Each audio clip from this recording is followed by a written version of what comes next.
Standard 4 Mathematics. Standard 4 Mathematics, chapter number 6, Fractions. My practice time 1. Okay. चला माय practice time 1 बघायची आपल्याला. इथे आता किती बॉक्स दिलेले आहेत? 2 बॉक्स दिलेले आहेत. आणि शेडेड किती केलेला आहे? 1 बॉक्स केलेला आहे. ओके.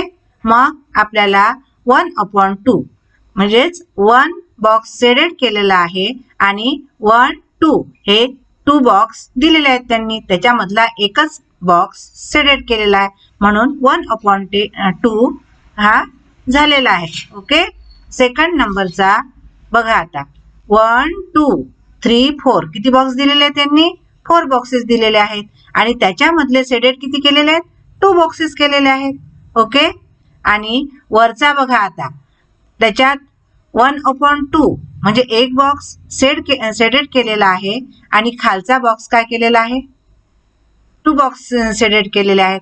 मग काय झालेलं आहे? सारखे आहेत ना दोन्ही? आहेत ना. मग काय झालं? इक्वलंट झालं.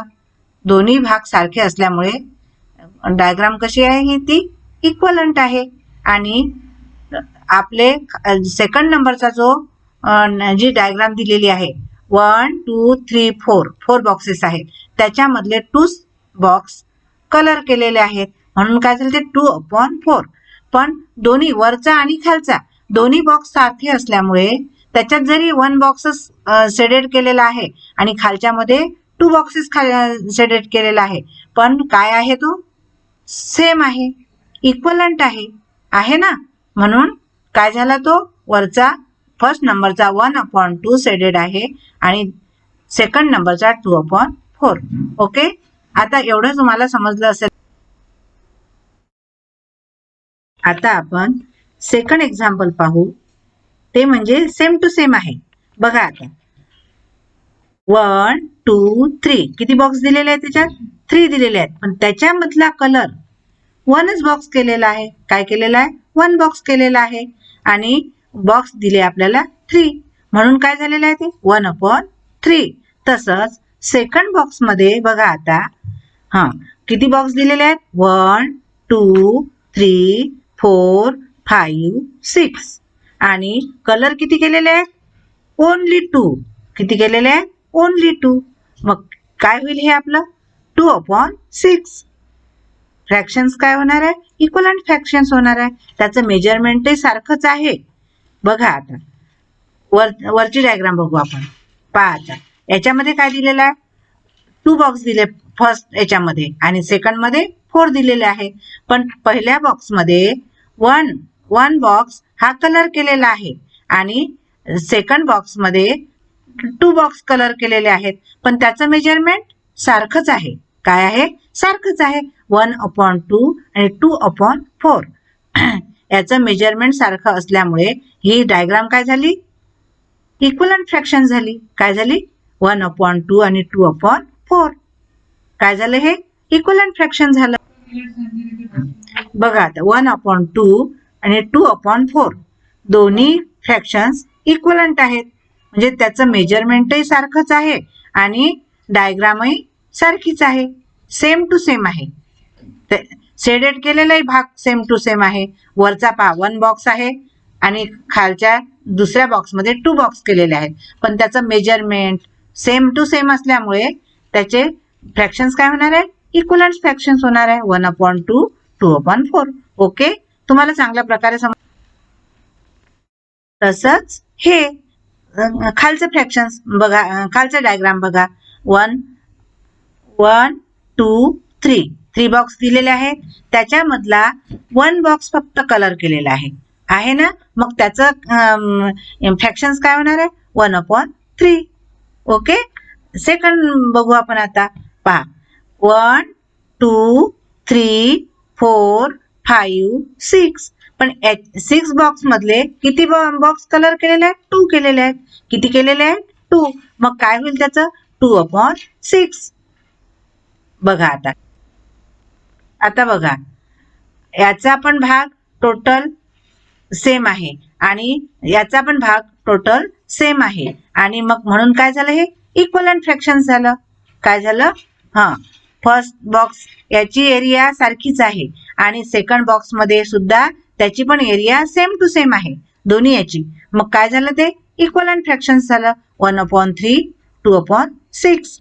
काय झालं? हे इक्वलंट फ्रॅक्शन झालं.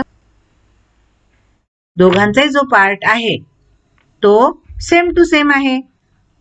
फर्स्ट बॉक्स मध्ये पण सारखाच आहे आणि सेकंड बॉक्स मध्ये सुद्धा सारखाच एरिया आहे त्यांचा. त्याच्यामुळे सेम टू सेम असल्यामुळे इक्वलंट फ्रॅक्शन्स आहे. समजलं? आता आपण आणखी एक एक्झाम्पल पाहू म्हणजे तुम्हाला चांगल्या प्रकारे समजेल. बघा आता या डायग्राम मध्ये चांगल्या प्रकारे तुम्हाला बघा.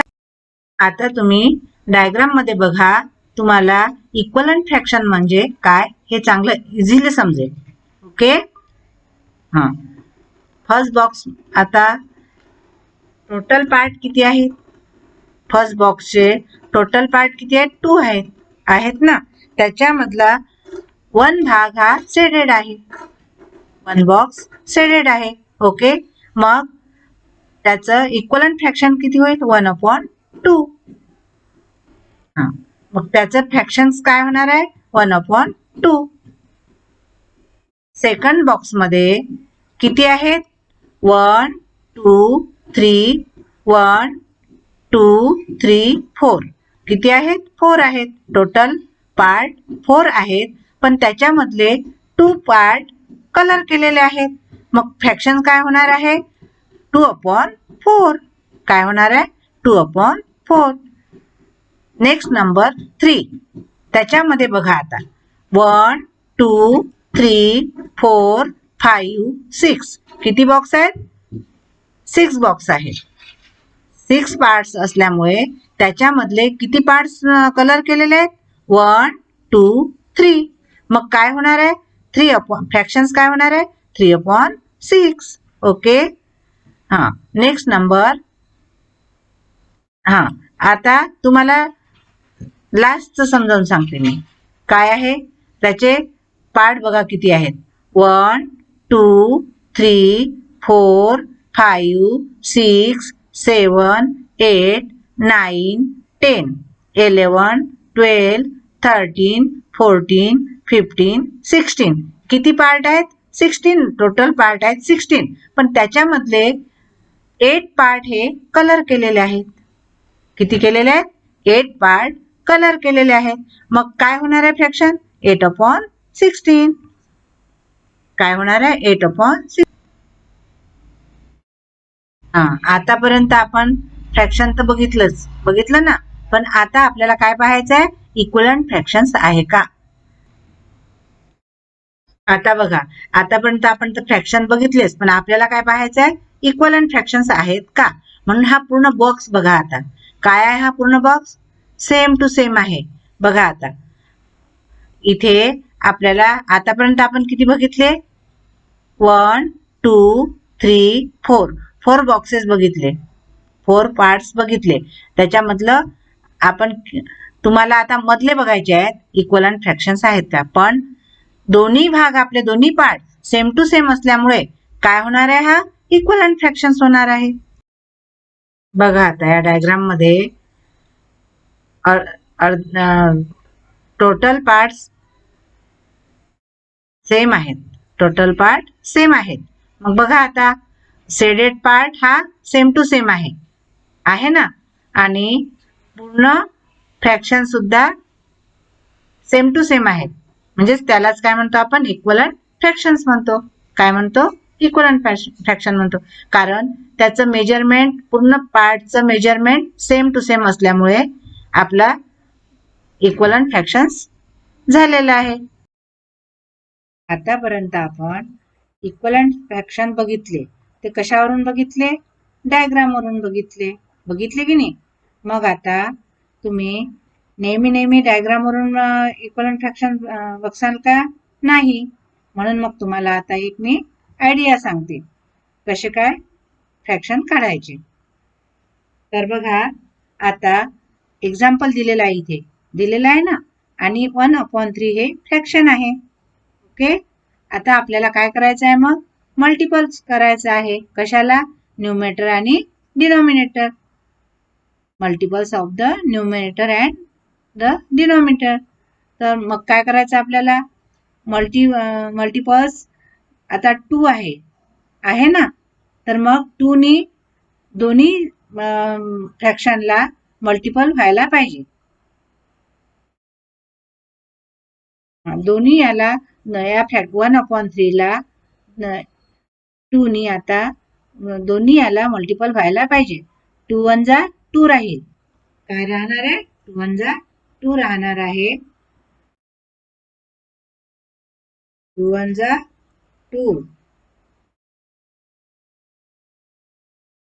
2 1 जा 2 आणि 2 3 जा 2 2 जा 4 2 3 जा 6 झालं सेकंड नंबर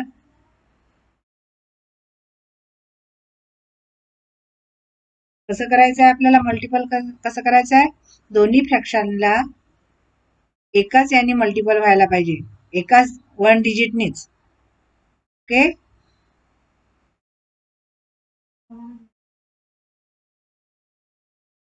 2 1 जा 2 2 3 जा 6 सेकंड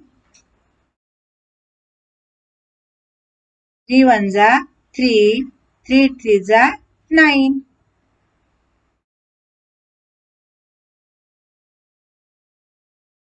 थर्ड 4 1 जा 4 4 3 जा 12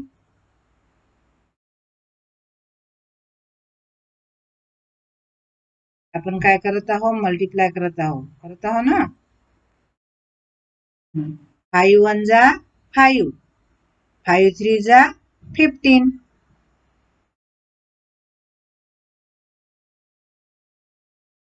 6 1 जा 6 6 3 जा 18 नेक्स्ट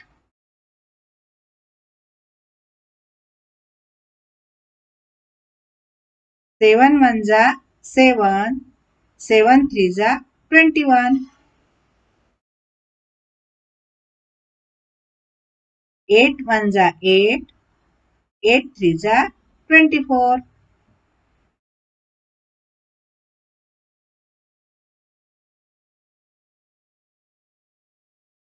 9 1 जा 9 9 3 जा 27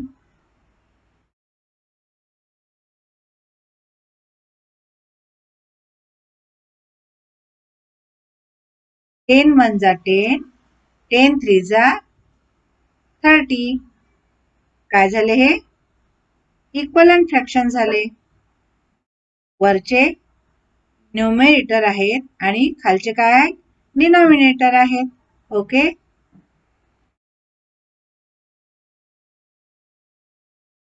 find the question number 5 find the equivalent fractions for the following तर आपल्याला काय करायचं आहे आता इक्वलंट फ्रॅक्शन्स काढायचे कशाने मल्टिप्लाय करून ओके हां तर बघा आता 2/3 आपल्याला फ्रॅक्शन्स दिलेला आहे त्याच्यापासून आपल्याला मल्टिप्लाय करायचं आहे आणि इक्वलंट फ्रॅक्शन्स काढायचे आहेत तर बघा आता 2 जा 4 2 3 जा 6 3 2 जा 6 3 3 जा 9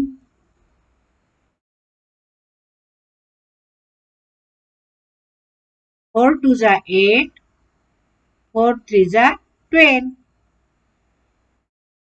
5 2 जा 10 5 3 जा 15 6 2 जा 12 6 3 जा 18 7 2 जा 14 7 3 जा 21 8 2 जा 16 8 3 जा 24 8 8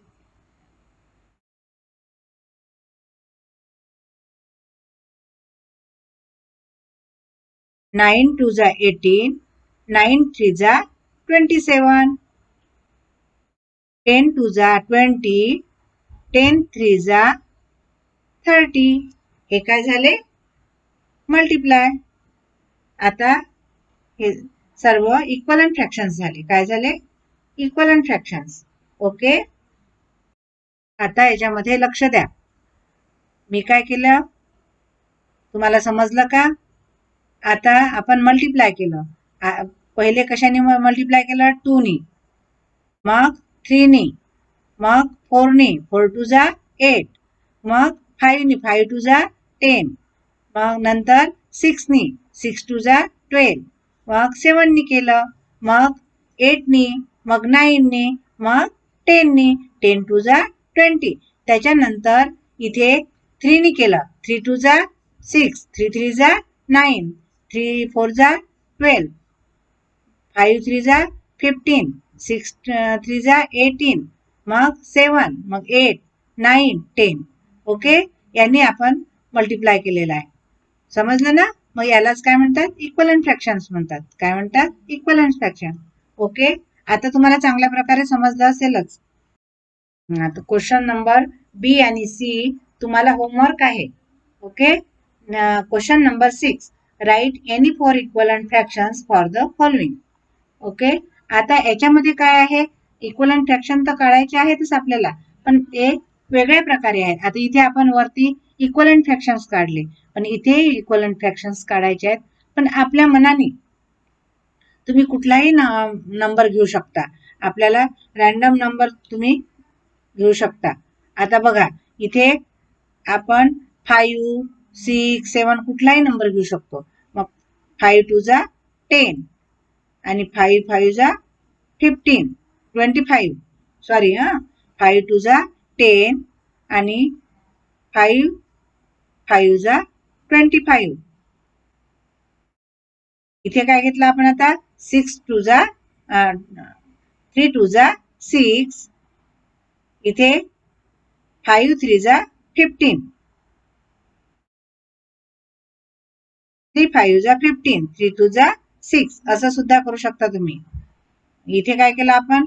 5 2 जा 10, 5 5 जा 25, इथे 6 2 जा 3 2 जा 6, 3 5 जा 15, 2 2 जा 4, 2 5 जा 10, 6 2 जा 12,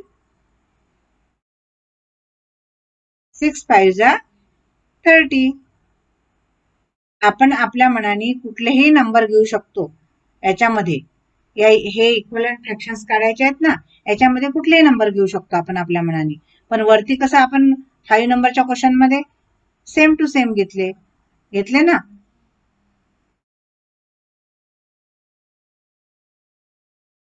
बाकीचं तुम्हाला आता हे होमवर्क करायचं आहे. काय करायचं आहे? होमवर्क करायचं आहे. Okay. Question number 3. Question number 8, find which among the following are like fraction and which are unlike fractions. काय बघायचं आहे आपल्याला? Like fraction and unlike fraction.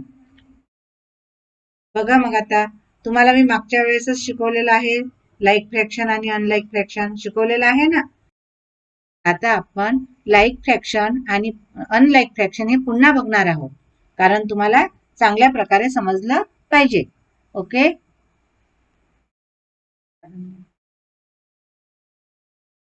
हा, आता पहा, लाईक अँड अनलाईक फ्रॅक्शन्स. तुम्हाला याच्यासाठी मी परत सांगत आहे की तुम्हाला चांगल्या प्रकारे समजलं पाहिजे. याच्या आधी आपण हे शिकलेलो आहोत, तरी पण एकदा पुन्हा शिकवत आहे. Like and unlike fractions. पहा, आता लाईक फ्रॅक्शन्स मध्ये काय आहेत? त्याचे डिनॉमिनेटर सेम आहेत. काय आहेत? याचे डिनॉमिनेटर, लाईक फ्रॅक्शनचे डिनॉमिनेटर सेम असतात ना. बघा आता तुम्ही, लाईक फ्रॅक्शनचे डिनॉमिनेटर सेम आहेत ना, आणि अनलाईक फ्रॅक्शनचे डिनॉमिनेटर सेम नसतात. पण अनलाईक फ्रॅक्शनचे डिनॉमिनेटर सेम असतात. बघा आता ज्या फ्रॅक्शनचे डिनॉमिनेटर सेम आहेत त्याला काय म्हणतात? लाईक फ्रॅक्शन म्हणतात. काय म्हणतात त्याला? लाईक फ्रॅक्शन म्हणतात. आणि ज्या डिनॉमिनेटरचे फ्रॅक्शन सेम नाहीत, ज्या डिनॉमिनेटरचे फ्रॅक्शन सेम नाहीत त्याला काय म्हणतात? अनलाईक फ्रॅक्शन म्हणतात. काय म्हणतात त्याला? अनलाईक फ्रॅक्शन म्हणतात.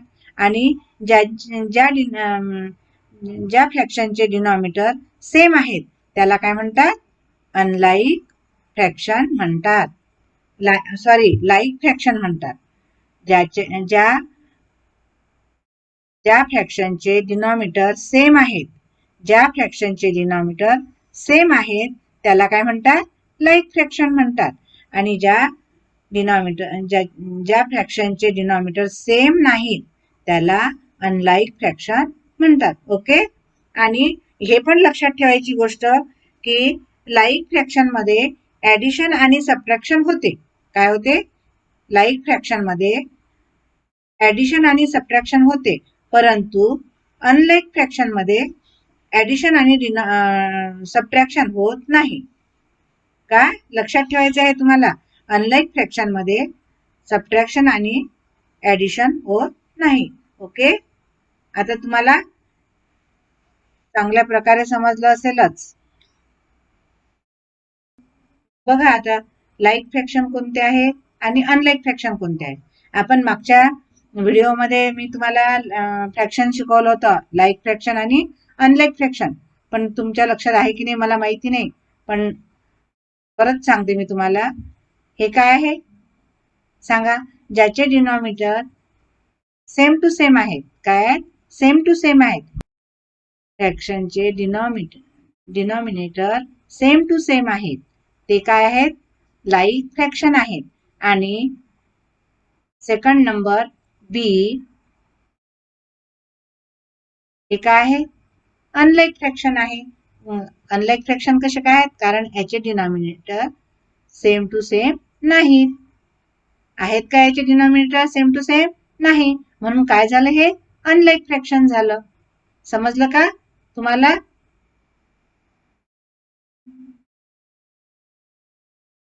बघा आता हे काय आहे? याचे डिनॉमिनेटर सेम टू सेम आहेत ना? तर मग हे काय झालं? लाईक फ्रॅक्शन झालं. झालं ना? तसंच नेक्स्ट नंबर डी, याचे सुद्धा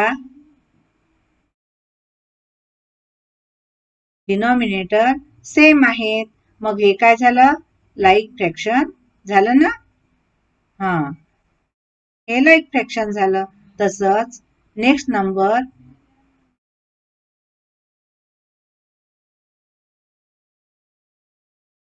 आता हे काय आहे? याचे डिनॉमिनेटर सेम आहेत का? नाही. मग काय करावं लागेल तुम्हाला? हे अनलाईक फ्रॅक्शन आहे. काय सांगावं लागेल? हे अनलाईक फ्रॅक्शन आहे. तसंच हे सुद्धा काय आहे? अनलाईक फ्रॅक्शन आहे. याचे डिनॉमिनेटर सुद्धा सेम टू सेम नाहीत, म्हणून हे अनलाईक फ्रॅक्शन झाले. जे फ्रॅक्शन हे काय आहे? लाईक फ्रॅक्शन आहे. इथे तुम्हाला लाईक फ्रॅक्शन राईट करावं लागेल. नेक्स्ट नंबरचं बी हे अनलाईक फ्रॅक्शन आहे.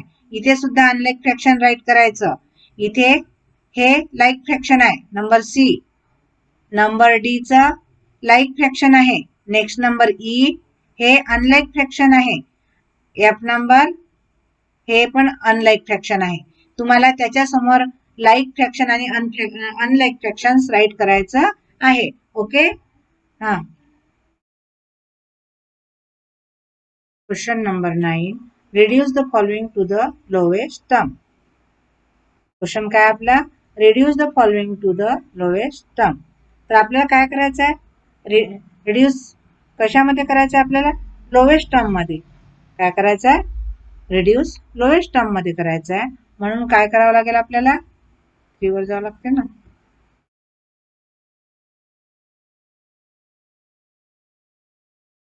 बघा आता आपल्याला इथे बघा काय केलेलं आहे आपण? इक्वलंट फ्रॅक्शन बघितलेले आहेत आपण. काय केलेले आहेत? Equivalent fractions. आपल्याला इथे बघा,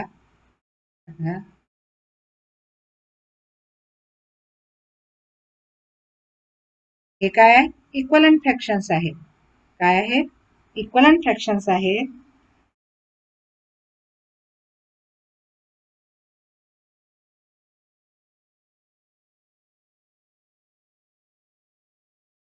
इक्वलंट फ्रॅक्शन्स आहेत ना. मग आपल्याला काय करा, हे ते इक्वलंट फ्रॅक्शन्स आहेत, सेम टू सेम आहेत, पण याच्यामधले आपल्याला काय करायचं आहे आता? रिड्यूस हे लोवेस्ट टर्म काढायची. आपल्याला काय करायचे? Lowest term. तर याची 8/16 ची लोएस्ट टर्म कोणती येईल? मग कुठली येणार आहे? 1/2. कुठली येणार आहे?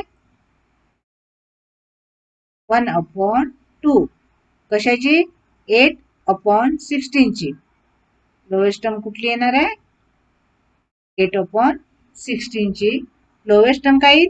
1/2. काय येणार आहे? 1/2.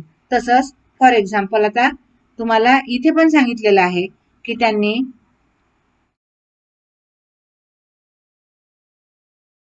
इथे पण सांगितले की 10/13 ची मग काय होणार आहे? रिड्यूस तुम्हाला लोवेस्ट टर्म पर्यंत करायचं आहे. हे काय आपण इक्वलंट फ्रॅक्शन्स बघितलेलं आहे ना.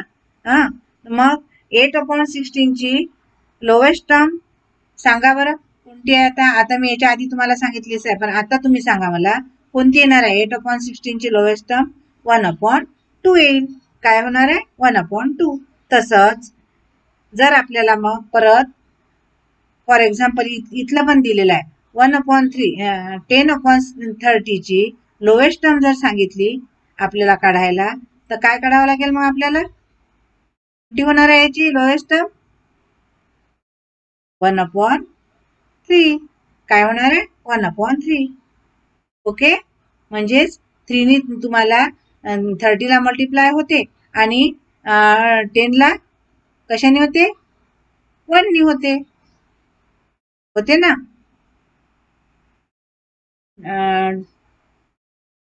10/30 ची लोवेस्ट टर्म काय राहणार आहे मग?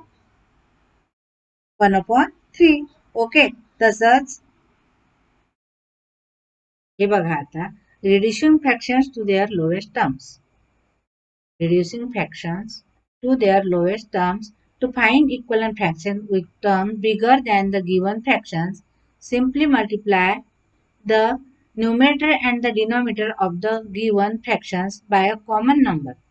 To find equivalent fractions with terms smaller than the given fractions, simply divide the numerator and the denominator of the given fractions by a common factor. Example पहा, 3/4 increase करण्यासाठी मल्टिप्लाय करावं लागतं. आपल्याला काय करावं लागतं? इन्क्रीज करण्यासाठी मल्टिप्लाय करावं लागतं. Solution to increase 3/4 to an equivalent fractions with bigger terms, multiply 3/5 and 4. बघा आता आपल्याला काय करायचं आहे? इक्वलंट फ्रॅक्शन्स काढण्यासाठी आपल्याला काय करायचं आहे? मल्टिप्लाय करायचं आहे. 3/5 जा 5/3 जा 15 आणि 4/3 जा 5/3 जा 15.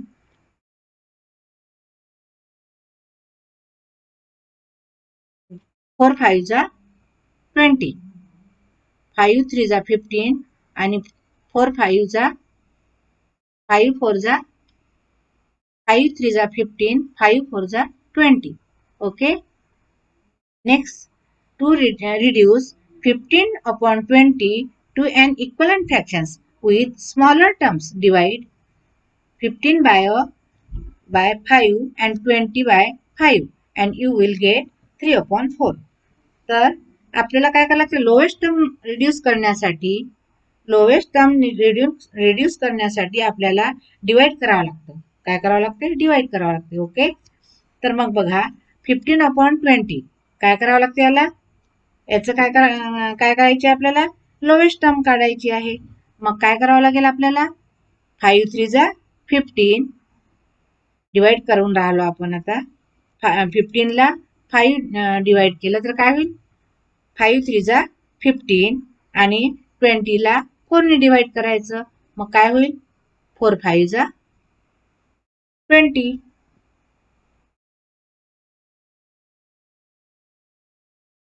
To reduce 15/20 to an equivalent fractions with smaller terms, divide 15 by a and 20 by 5 and you will get 3/4. ही आपल्याला ही सर्वात लोवेस्ट टर्म झाली आपली. काय झाली? 3/4 ही सर्वात लोवेस्ट टर्म झाली. ओके. बघा आता इथे आपण परत एक एक्झाम्पल घेणार आहोत. एक्झाम्पल 15/30. तर सोल्युशन बघा आता. We know that 3 is a factor of 15 and 30. So let us divide both 15 and 30 by 3. तर काय करायचं आहे आपल्याला इथे? 15 divided by 3 is equal to 5. 3 5 जा 15. 30 divided by 3 is equal to 10. 10 3 जा 30. So 5/10 is an equivalent fractions of 15/30 with lower terms. But you are asked to find the equivalent fractions with the lowest term. काय काढलेलं आहे आता आपण इथे? Lowest term काढलेली आहे. Okay. 5/10 is not a fraction with the lowest terms. हे काय? 5/10 हे फ्रॅक्शन नाही. 15/13 ची 5/10 फ्रॅक्शन आहे. 15/13 चे 5/10 फ्रॅक्शन आहे पण लोएस्ट टर्म नाही. Okay.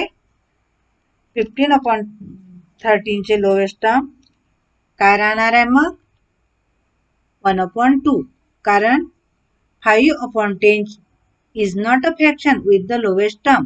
So we need to reduce 5/10 again to a lower term by dividing it by a common factor 5 and you will get 1/2.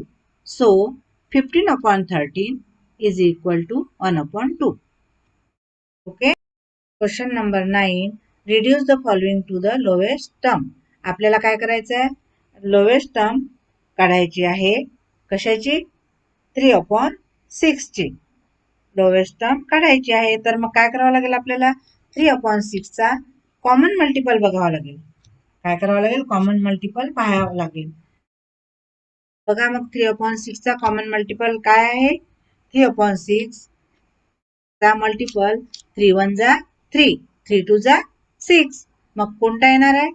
1/2 is equal to 1/2. तर बाकीचं तुम्हाला हे तसंच होमवर्क करायचं आहे. हा पूर्ण क्वेश्चन तुम्हाला आधी याच्या आधी मी तुम्हाला त्याच्यामध्ये पूर्ण समजावून सांगितलं. तुम्ही व्यवस्थित व्हिडिओ बघा तेव्हाच तुम्हाला हे प्रॉब्लेम सॉल्व्ह करता येतील. ओके. हा क्वेश्चन तुम्हाला पूर्ण होमवर्क आहे.